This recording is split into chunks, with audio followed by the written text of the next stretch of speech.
Ladies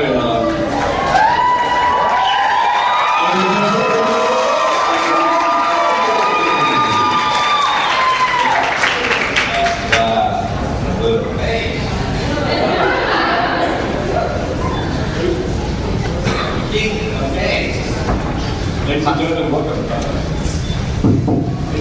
to the Buffy Q&A panel. I'm actually technically the moderator. I'm not sure why I'm supposed to be on the stage. I was told to make these guys look better, which I'm sure I can only do if I left the stage, however. I have a list of brilliant questions which I wanted to ask, but I don't think I should. I'm just going to open it up, I think, directly to the audience right now. I do have one question. If at the end, at some point, we can see the Snoopy dance. Yeah.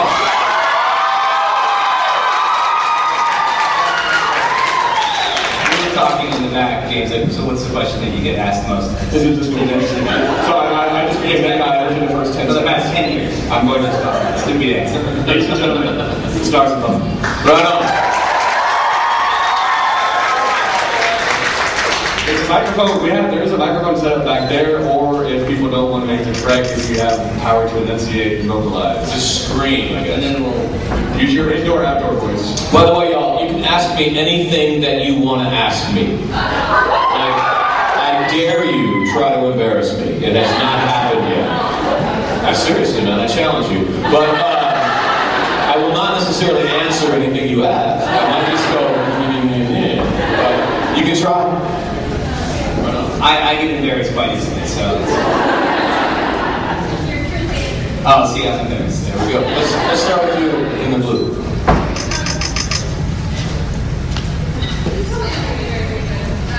We don't, listen, this isn't a challenge.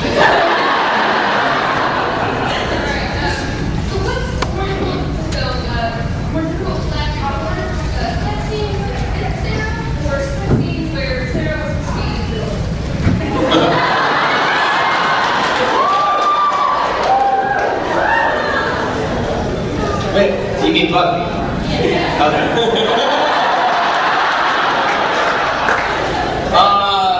Yeah, you know, I don't really like sex scenes either way.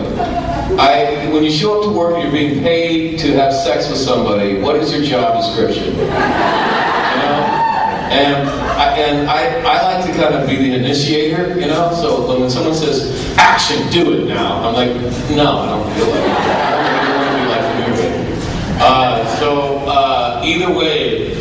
like either way, it's not as fun as it probably looks. I would say it's more awkward without her. She's hot, you know, so that does help. So yeah, I would say without her. Your turn. You. I was wondering if you talked a bit about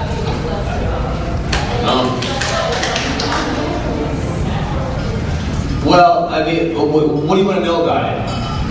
Anything about it? Well, I mean, there's a lot of thought out there that, I mean, I don't know. I think the guys, I think James, Tony, and myself are probably the only people that were really comfortable between it. You know, James has an amazing voice and was in a band. Tony dresses up in high heels and sings. And my take was that if I suck, who the fuck cares? You know what I mean? I gave it the old college try, and it wasn't that bad. So it was really, I was so excited to do it. People were saying, oh, you know, Buffy's jumping the shark. Of course, Happy Days reference to Fonzie put his little Jack and jump the shark. By the way, did Fonzie ever say I'm sorry in Happy Days? Because I know that was his saying. He never said I'm sorry. It was such a magical time in my life. I got married. When I had done that, of course, I got divorced 3 years later. But it was kind of like doing the pilot all over again 6 years into it. It was I really had an amazing time. James? I have a different take on that. I remember an exercise in terror. Because Joss, instead of giving a script, he gave a little cassette tape. Remember that? Yeah. And it was all this music, but it was Joss and his wife Kai singing the music. And I love them both. They're both geniuses. but they can't sing worth a damn. Josh can't play the piano very well, like, at all. So it was like, have you ever seen, like, really horrible Shakespeare?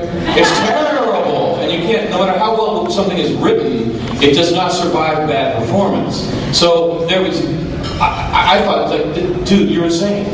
You can't write a musical. Stop it now. And like, I don't mind singing, but I want to sing, you know, decent material. And I really thought that Josh had gone. Oh, I thought that the workload had busted his mind open, and he was going to flush everyone's career down the toilet. This is where, for me, ignorance is bliss, because I didn't know that it was bad playing. I'm like, this is so beautiful.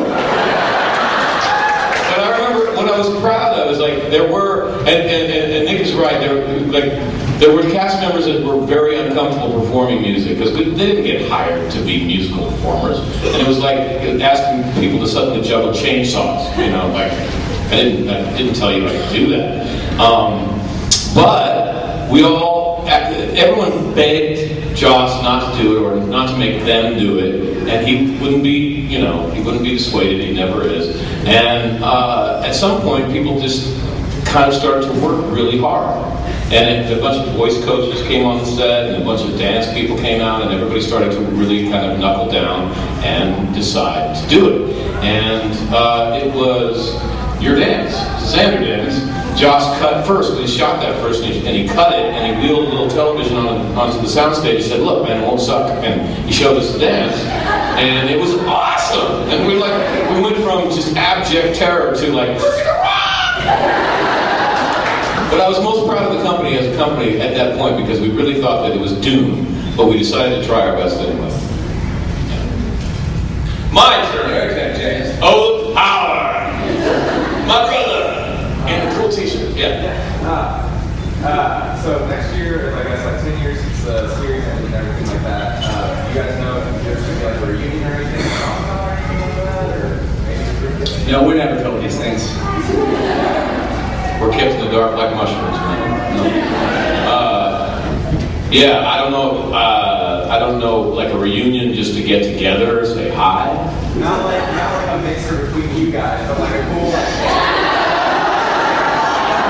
I would love it, man. If I'm invited, I'll come. Whatever. I mean, I'll throw it. You guys just Right on. Mess up your house. Deep man standing by the microphone. A novel idea. My question is for James. Oh, fuck, you're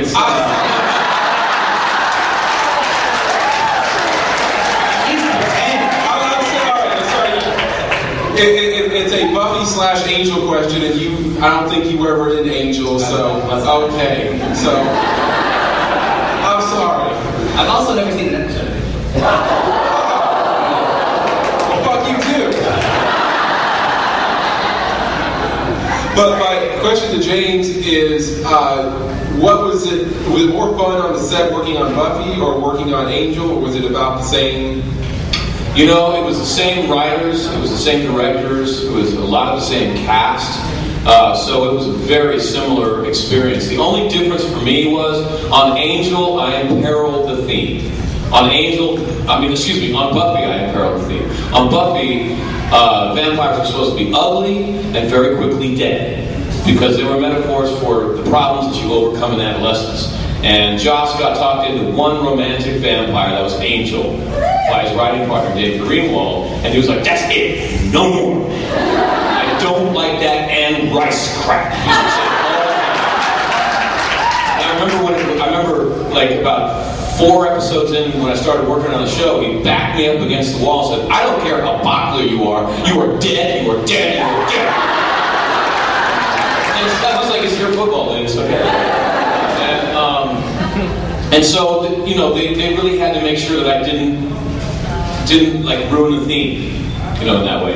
But on Angel, it was a different theme. Angel was all about regret, which is really for probably middle-aged people, which is the problem with the show. It's about doing things and then later in life learning that was very wrong. And so I could be like a doppelganger, like a dark mirror image of Angel, and they kind of unleashed me to be the jerk that I really wanted to be. And so that was really fun. So, and it's my turn again. What's up? You're love how you're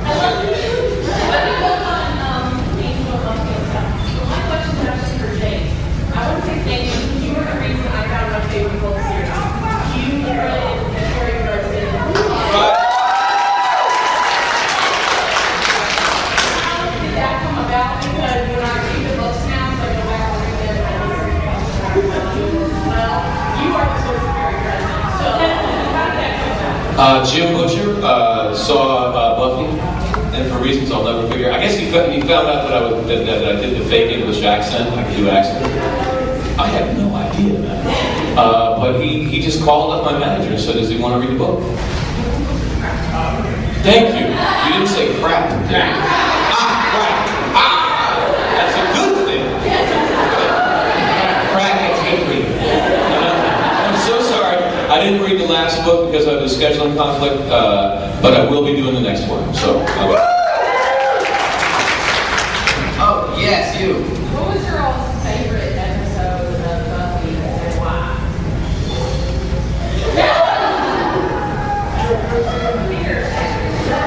Well, I mean, we have to put the musical aside because I think that ended up being the best one. I enjoyed, for me, this guy talking to you right now. I enjoyed playing Renfield in Buffy. There's a lot of all kinds. The other favorite line is in that. I mean, I had three. I love this enough. He's the Dark Master Vader. President Vader in that same scene, and then I said I'm tired of being the guy with funny syphilis. So I love it because I forgot what year that was, but you know, you get kind of so accustomed to playing your character, you kind of look at your lines like twice, you know, when you get home from work and you got it down. But with Brickfield, got to it, and I had to really do homework for the first time, you know. So it was nice. It was nice to actually do homework. I'm not that lazy. I'm not as lazy as everyone thinks I am. I can't put the musical aside as a musical. Very much. For the reason that I said before, that I was proud of us as a company. We stopped whining, we started working. Yeah. At the mic.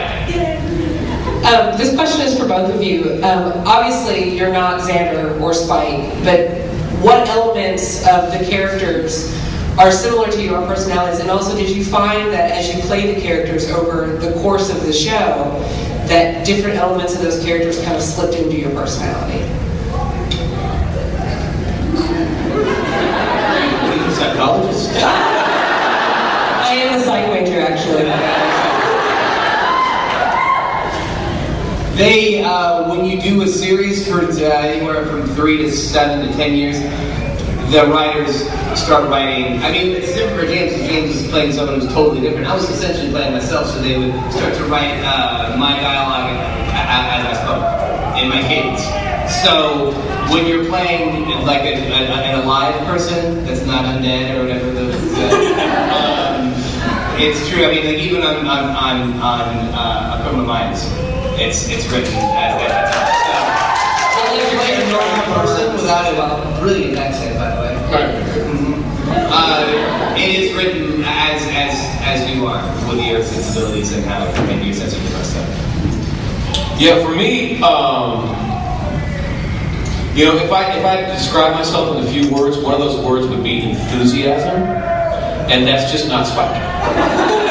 Spike is cool apathy, and that's something that I only clued into it after they wore me down by working.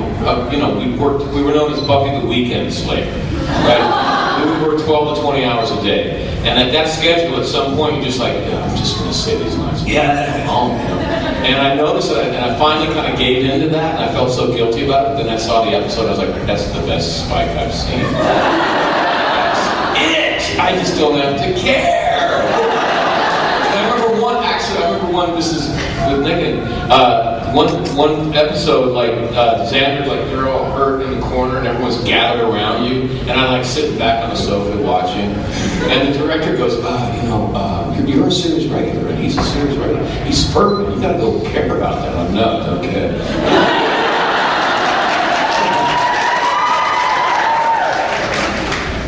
I can't believe it's so funny because to think, like, you know, that because when you do a series, directors really can't give you the direction. You know what I mean? It's like we've been doing it for 5 years. Like, no, your character, no, he wouldn't. No. Light up a shot, and everything will be fine. Just make your day. Let's go to the side in the above the t-shirt. Yeah. Can you be the hardest episode or scene for you all to It was a long nightmare. Well, we had special effects. We had both live special effects. We had some computer effects. We had stunts. We had makeup. We had all the different elements. It was known that if you could direct a Buffy episode, you could direct any other kind of television network because you were dealing with all those things. So, or write and direct the third biggest pushing movie of all time.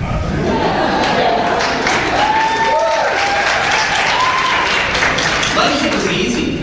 I said some jokes. I hit a mark. You know what I mean? There's nothing. I mean, you get to fight a lot. And actually, James really did like to do that. You know, this guy's a hard worker over here.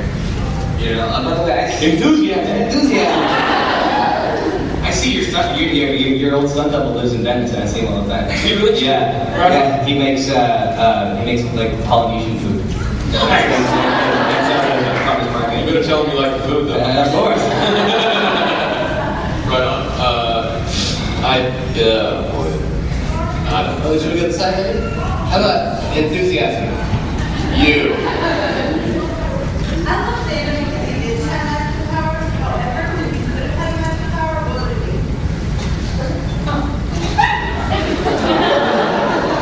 Beans, magical fruit. What do you do? I don't want. I mean, I guess that's really the first you should deny. I don't want a magical power. I would like. I guess. Shit. You know what? It'd be good to. Well, I enjoy reading, but it would be nice to put my hand on a book and obtain all that knowledge. So there's that. And fly. And be invisible. No, I've been told by women that being inside of a female locker room isn't the sexiest. As you're that. So maybe I will be invisible. You're the mic. Hi, I was at the Chicago Comic-Con last year and answered a question about the rape scene in Buffy. And with Nick here, I thought I would ask Xander's character had a pretty violent reaction towards all the Buffy Spike drama, and then you played a rapist in Private Practice. I was wondering how since then, you know, that was after the fact, or how that you might have pulled from that scene at all or not. Yeah, I said, how would I do this?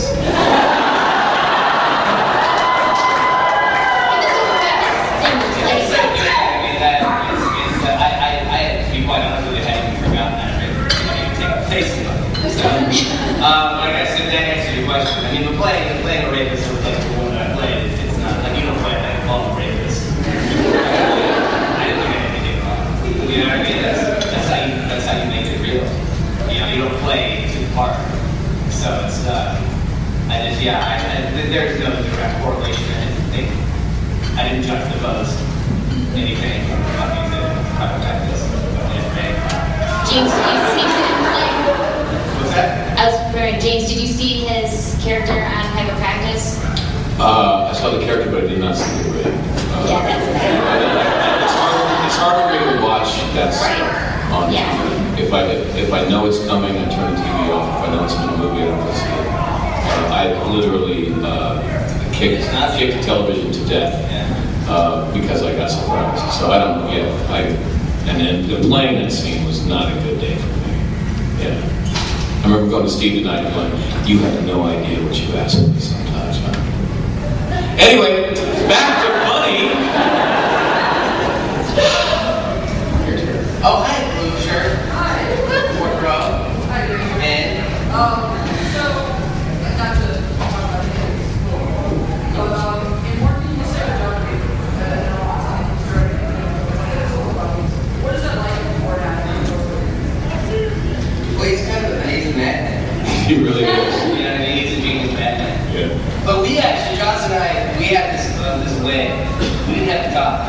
Like, he would just kind of just look at me, and I'm like, got it. You know what I mean? So there wasn't, we just understood each other when it came to that. I mean, and probably a lot of that was that I think Xander represented Joss.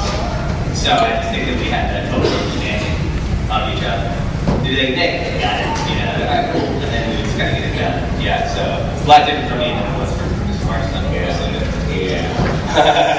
You're fucking die, I don't care how fucking popular you are, you're gonna die. I never got that talk. I represented all the guys that Joss hated growing up. Yeah. And it completely changes the boss. I couldn't imagine having that relationship. I did from Joss. Yeah. I really thought if he had to look at me too often, he would just kill me off.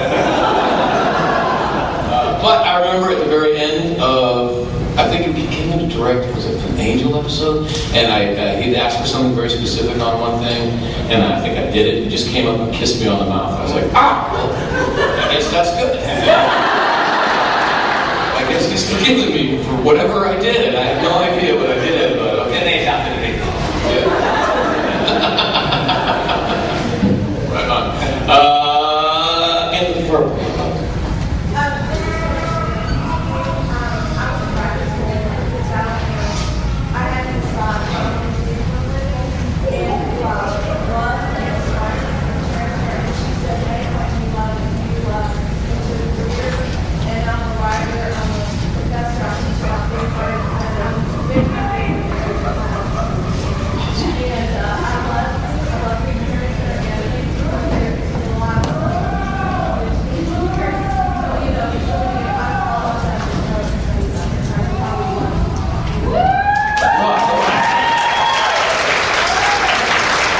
Follow your bliss, as Campbell said. That's awesome.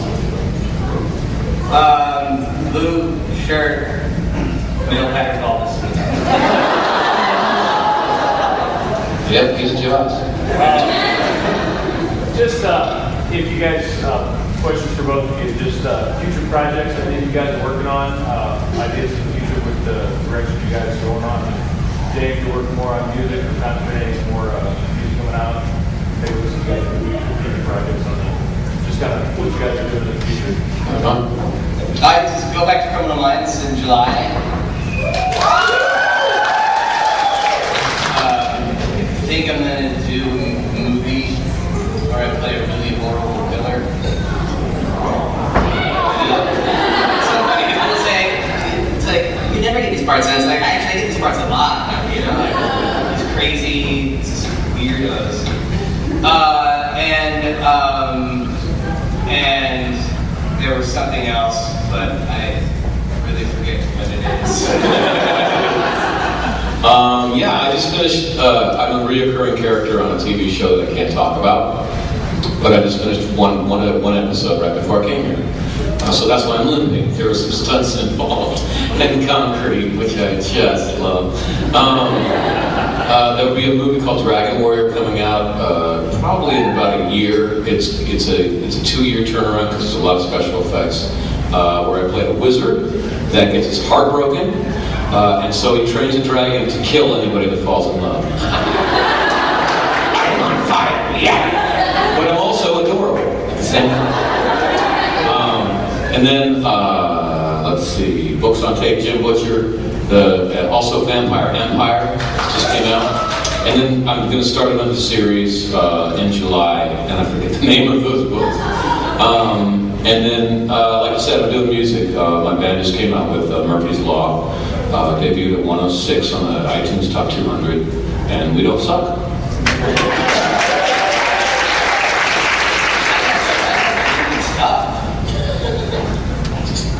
General stuff, I'll start lying. Whose turn is it? It's my turn. You really want to talk. What's up?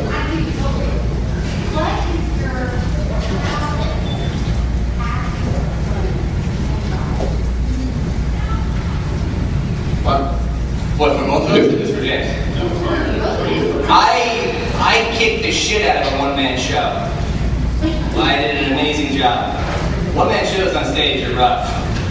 It's a 8-minute monologue, and I did a wonderful. I did it 2 years in a row. So I think, it's like there's not.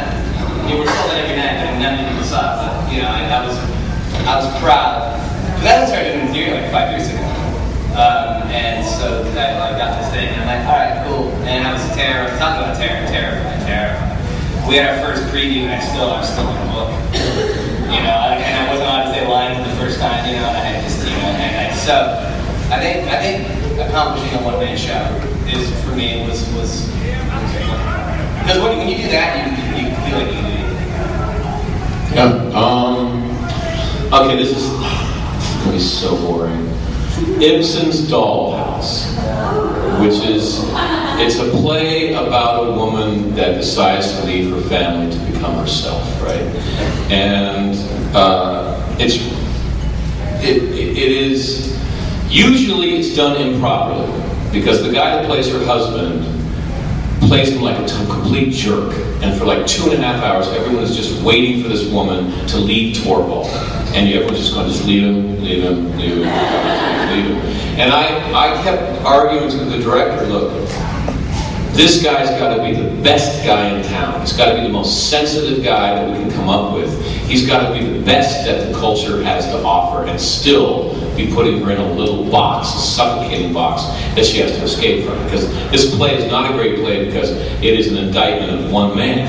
It's an indictment of the whole culture. And I got my way. And while we were performing, when the two characters break up in the third act, I could hear crying in the audience because they were so sad that they had to leave. And I was like, gotcha. Gotcha, society, gotcha.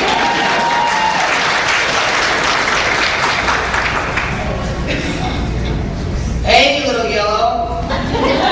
Hi. Hi. Okay, this one was actually for James. Of course.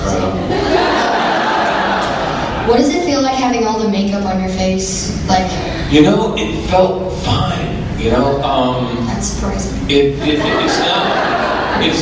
Hollywood's gotten to the point where we're using really light foams for the makeup appliances. So once it's on you, it almost just feels like your own flesh. Like I remember when I was younger, and like we'd like dress up Planet of the Apes and stuff, and I had a friend who did like makeup, and they were all these like rubber appliances, and they would give you sores, and they wouldn't move with your face. But this stuff is really light foam, and it moves. So it frankly, it doesn't really feel like you have anything on at all. I hate it when I have that. I hate it. It smells. Yeah, it smells. And I can't sit down longer than 5 minutes in a makeup chair. Yeah, that was my time off. That was my break. Yeah, but I thought I looked cool. The first time they did it to me, I was like in my trailer going, I look badass. And I couldn't wait for my girlfriend to come visit me. So I thought I looked so great. And she looked at me, she's like, get away from me. She didn't like it. Yeah. My friend. Dating an angel sucks, yes. There's an explanation for that. Yeah. What was it like not really knowing what happened to your character after that one? I think I know. We died. The thing is that we got canceled by surprise. This is what really happened. They had gotten, they thought they were getting canceled in the year before I came on the show. And Joss had to tell his crew late in the year, sorry, I don't have a series for you next year. And he felt really guilty about that. Then I come on the show, and they got revived. And the numbers went up by like a lot. So then Joss, he gets his big old pants on. And he goes to the network in the middle of my season. He goes, we canceled now? And they go, well, actually, we're doing a Dracula treatment, and if that works out, yeah, we're going to cancel you, but we don't know yet. And he's like, tell me now. Look at my numbers and tell me I'm canceled. And they're like, well, it's the producer of ER that's doing Dracula, so you're canceled, if we have to tell you now. So he didn't save any money for a big blowout. He really wasn't expecting to have to do that. And he needed to find some way thematically to make a big statement and try to send the series out on a high note thematically. And I think being that the series is about regret, then it has to end on doing something that you're very proud of. And basically, we were out there in the alley, and we knew that we were all toast, but we were going to try. And so I think we all died. Yeah. Yes. I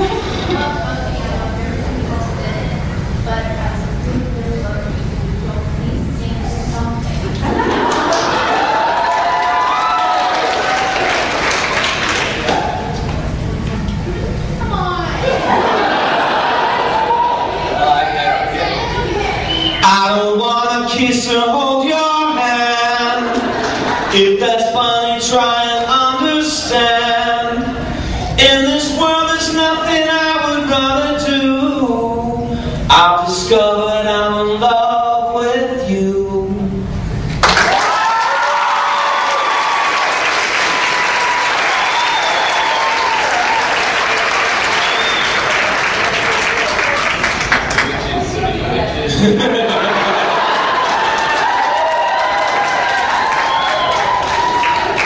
Over on the side, though.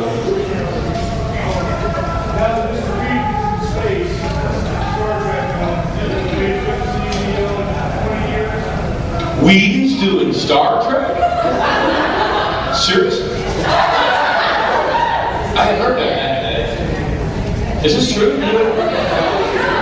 Oh, J.J. Abrams. Yeah. Okay. Because that would have been great.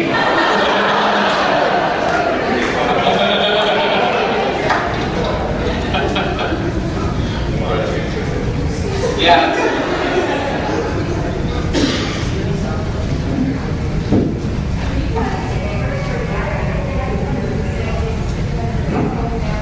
Yeah, it's called stutter. That's the bitter stick, I think. Yeah.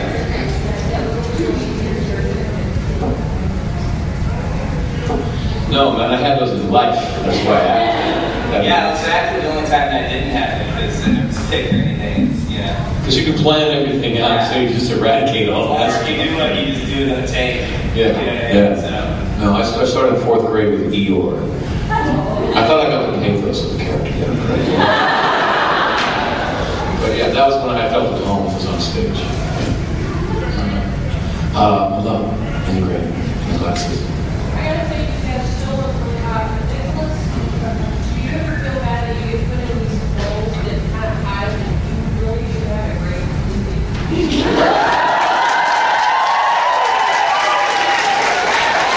at 7:30. No, I gotta tell you, I love playing nerds. It's close to my heart, and I love not having the. There's just a lot of pressure when you're having to be the cool guy. You know what I mean? Now they'll put me in fucking moves. I love acting in movies. I do have a smoking body. Yeah. Yes, green. Hey, it's green, right? Mine, green, you. Is that green? Is that a... It's Kate. It's tough. It's Kate and green. In your past career, what was the one project that you passed on that in hindsight you wish you really had? I haven't passed on any. I've got the Michael Caine aspect, it's like it's you just. You do whatever. Yeah, absolutely. I mean, I'd like to keep my clothes on.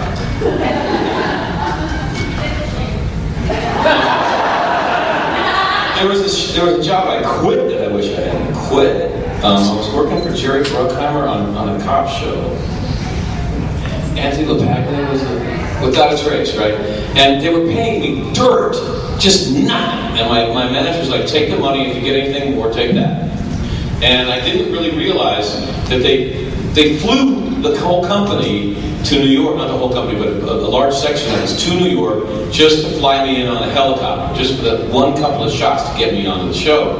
And I should have thought, wait a minute, that's building the character really quite well. And they probably have plans for me for next season, just trying me out. But then I got a 3-picture deal for 20th Century Fox to do Dragon Ball, and that was good money, so I just left it at that. And I was this close to sitting in a cop car eating donuts, talking about other people's problems. Because when you play a cop, it's like donuts in the car, get out, talk to the shopkeeper, come back in the car. It's easy money. And then I get out to the desert of Durango, Mexico, and I find out I don't have a stuntman. And I'm just like, it should have been a cop! So yeah, I'd probably still be munching donuts. I did the last episode ever of that Trace. Yeah? Did they mention me? It was one of those things that was really sad because everyone knew that it wasn't going to come back, but they hadn't been officially told. And I've been fortunate enough to, with Buffy, we just kind of quit, so we knew. But it's kind of like everyone's like, all right, see you next year. You know what I mean? No. You guys are going to see each other.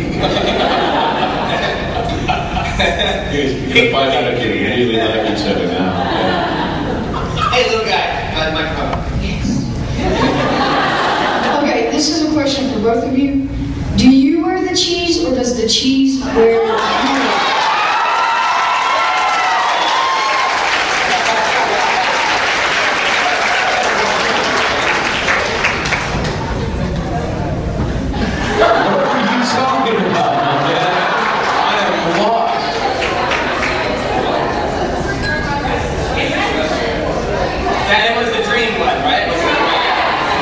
That's supposed to make sense, James. It was a dream.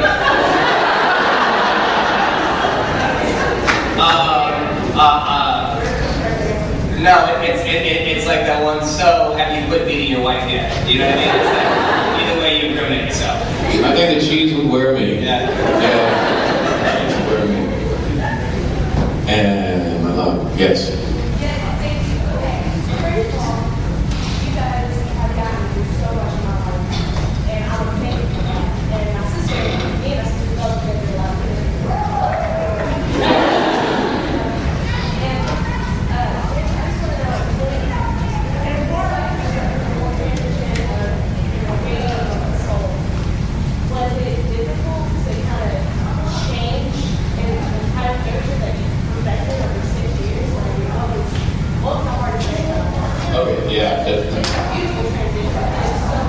Thank you.